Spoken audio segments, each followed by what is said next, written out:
Okay, this is problem 11 from chapter 5, CFIN7.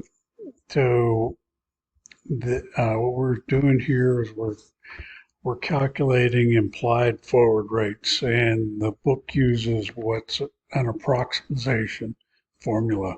So if you've had other finance classes, you may have done these with exponents and so forth, and that's not the case here.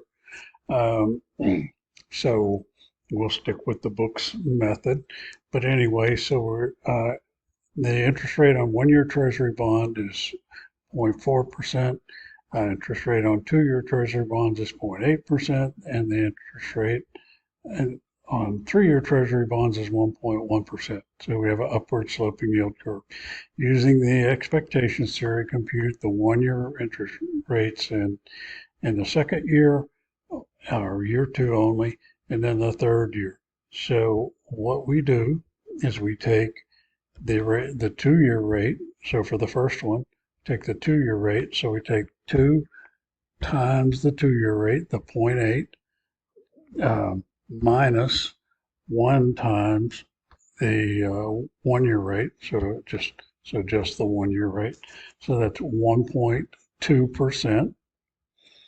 So the so that is the 1 year rate in year two, or Y12. That should be a subscript, but for some reason Excel won't let me do subscripts. Then the 1 year rate in year three is going to be 3 times, so equals 3 times the 3 year rate minus 2 times the 2 year rate. So 1.7%. So that's all there is to implied forward rates.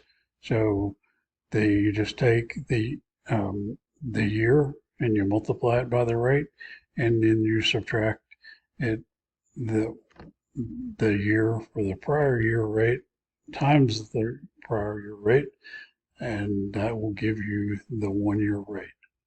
So